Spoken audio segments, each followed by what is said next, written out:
What the Bible hid from us. When thoughts and emotions unite, miracles happen. Greg Braden.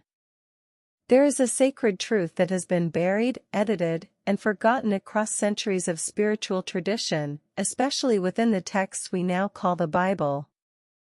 Hidden in plain sight, in lines removed from the original Gospels and scattered like pieces of a puzzle across ancient teachings, is a knowledge so powerful that it could change everything about how we live, heal, love, and create. Greg Braden, bridging the wisdom of science and spirituality, reminds us that we are not separate from the divine. We are part of the field. We don't pray to the divine matrix, we speak through it, using the one language it recognizes, the union of thought and emotion. Many people pray in desperation, pleading endlessly, "Please help me. Please give me peace. Please bring me healing."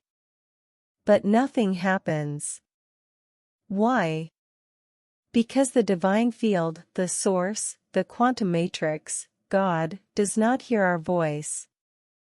It doesn't understand our words. It responds instead to the coherence of our hearts. Think of your thoughts as a blueprint, and your emotions as the energy that powers that blueprint. Thought is direction. Emotion is fuel. When they remain disconnected, you may have beautiful visions in your mind, but no energy to bring them to life.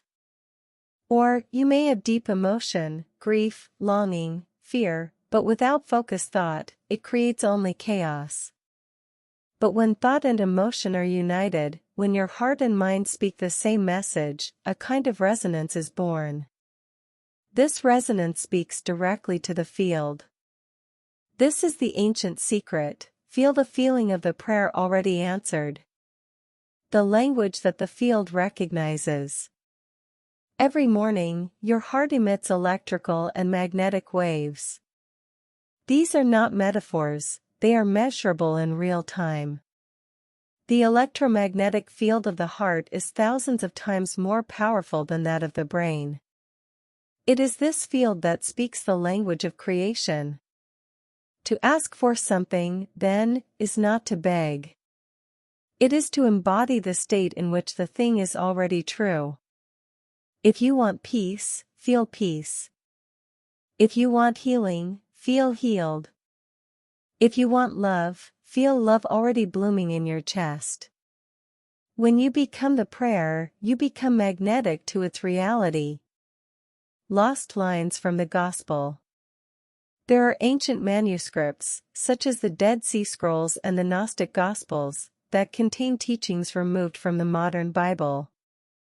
One such line, reportedly from an early version of the Gospel of Thomas, reads, "When you make the two one, when you make the inner like the outer, and the outer like the inner, then shall you enter the kingdom."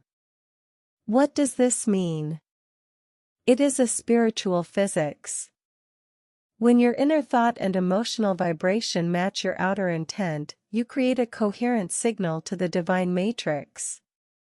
Another removed passage speaks of prayer not as asking, but as alignment. Be as if you have already received, and you shall receive.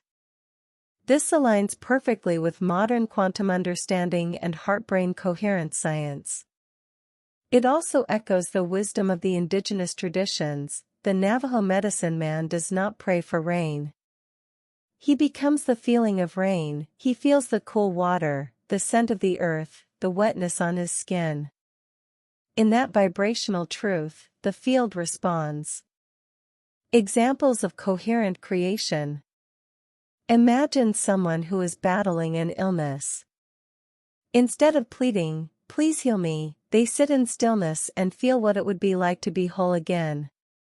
They visualize running, dancing, breathing easily. Their body responds. The field responds. Healing becomes not a miracle, but a natural consequence of coherent intention. Or someone searching for love. Instead of craving in loneliness, they begin to emit the frequency of love. They practice compassion, self-acceptance, and warmth. And as their vibration shifts, love meets them in the physical world. This is not wishful thinking, it's ancient science. What was hidden in the Bible? The early church councils, especially the Council of Nicaea, 325 AD, deliberately removed or reworded texts that gave individuals too much spiritual agency. Teachings that emphasized direct access to the divine were deemed dangerous. And so the idea that you could create reality with your thoughts and emotions was buried. The institution needed people to pray through priests, not through their own hearts. The idea that you are the temple, the conduit, the co-creator, that idea was quietly erased. But now, the lines resurface. The scrolls emerge from caves. Quantum physics catches up with mystical tradition. And the truth returns. You were never powerless. You were simply taught to forget. Final thought. So if you're waiting for a sign, waiting for a miracle, don't look outward. The field is waiting on you. It is listening, not to your words, but to the coherence of your being. When your thought becomes clear. When your emotion becomes calm. When your heart and mind unite. That is when the field moves. That is when the prayer is answered. That is when miracles happen. Not because God changed, but because you remembered how to speak the language of creation, the sacred language of your own heart.